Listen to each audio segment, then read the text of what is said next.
Wow, boys. What an awful week of NFL. It was a little, I don't know. Week one, underwhelming, right? I think we can all agree. I'm not being biased. I'm just starting with what's at the top of my scoreboard here. You know, what are you going to say? This was the closest matchup of the week, obviously. The craziest ending, most drama. Dak, I mean, zoinks for C minus draft grade. That's tough.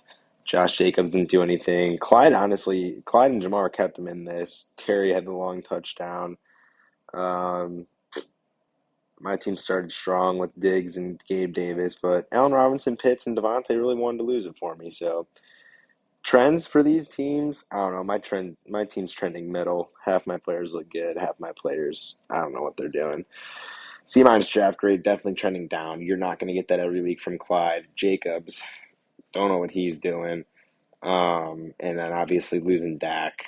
I mean, honestly, whoever he picks up off the waiver wire is going to be better than Dak. So I guess he's got Cordero on the bench and James Robinson. So never mind. I wouldn't say trending down completely. Shit, I'd just start Trevor Lawrence, Cordero, James Robinson. Team's looking all right. Team's looking all right. He's got to make some subs, but looking all right. What was this matchup? So we got the two juiciest matchups early here. Ty and Brett. All I can remember is Ty talking so much shit at like 1 o'clock on Sunday. I don't know what happened. I think none of his players were playing yet, and Brett's were just doing bad because he already had the zero from Akers. He had like Austin Hooper going and Damian Pierce, and Ty was already celebrating. And Ty's team lays an even bigger goose. Second lowest score of the week. So both of these teams are trending down, though. I mean, to score under 100 with the double flex and the 6 point passing touchdown is tough. Wow, Rodgers really screws Ty there, and Mike Will screws him. For Brett, Bateman came through, Jameis and McCaffrey came through, and that's where all his points came from. The Julio Jones bomb last night, I think, right? Sealed it for him because kept him on pace with Lenny. So, what a toilet bowl. Might be our bottom two teams this year. We'll have to follow this going forward. This one. Oh, if those aren't the bottom two teams, CD boys will be. I had this team powering 12th. I feel absolutely fantastic about it. CD isn't going to do jack the rest of the year. Um, I mean, that is atrocious. I'm pretty sure that's competing for one of our lowest scores ever. I can swear our last lowest scores were in like the 60s. Maybe people have scored 50 before, but that's tough. Not like he has anyone to fill in from the bench either.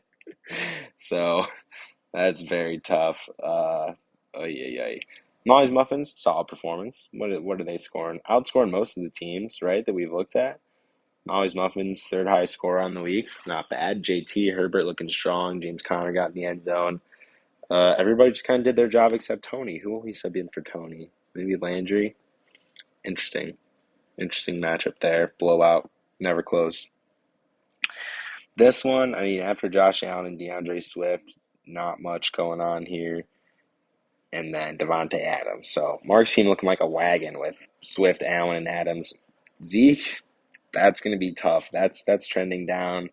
Don't know, you know, don't know what's going on there. Pollard and Thielen just had terrible weeks. Does he have a next tight end up? Not really. I mean, I feel like you're not going to get 80 points from your top three players every week. So I'd say Mark's team's trending down, even though he got the win this week. Because I don't see those other guys scoring very much. John's team, Hurts looked great. Mooney, that's just a whack game. Who's he going to sub in for Mitchell? Because Mitchell's hurt, obviously. It's a big storyline. Um, Not exactly sure. Just kind of an ugly matchup here. No real fireworks, except for Mark's big scores. Now, this game, Troy with the freaking blowout on Coop. My word. Mahomes, I mean, Jefferson, Michael Thomas with two TDs, Kelsey with the 26 bomb, Hunt with the two TDs. I mean, this is one of our highest scores ever. Not many people get over 200. It's probably only been done a handful of times. So Coop just ran into a wagon. His team will be better. I feel like his team's trending up, honestly, because you're going to get more out of Dalvin and Aaron Jones most weeks than that. Russ and Sutton, obviously, we just got done watching that ugly game. With as ugly as that game was, the fact that Sutton still got double digits and Russ almost put up 20, I mean, He threw for 340, and it felt like they were just doing nothing all game. So I don't know. I feel like Coop's team's trending up. I'm on rise, looking like a dog. So I mean, who's coming off Coop's bench? He's got Henderson, who might be the RB1 over there. So I think Coop's team's fine. Just ran into a wagon. If anything, like I think Coop said, good week for his team to underperform, and maybe that'll be one of his lower point totals. And then this is the last matchup we're looking at here. Team I'd rank number one comes in, has a great performance. Barkley, I mean, geez. I immediately regretted drafting Mixon over Barkley. I should have just done it because Barkley is looking insane. Cup delivering on his draft price. I mean, the first three picks for this team, Saquon, Cup, and Pittman, bang, bang, bang, killing it. Kyler had a good game. The T. Higgins injury, it's whatever. He'll sub someone in for a while. It's just a concussion. He's got Boyd, so he'll probably just put Boyd in there. So his team's trending great. Chuck's team, I mean, Javante looks great, and A.J. Brown looks great. Judy did good, but Juju looked good too. He had the fumble that beat down on his total there, but who knows what we'll get out of Stafford going forward. Truck might be browsing the waiver wire for QBs, and you'll usually get more out of Henry, so I feel like his team will be fine. That's the matchup recap. So the two exciting ones are obviously these first two. Dak, just insane, and this one, these two toilet bowl stinkers of teams. That is the recap, week one.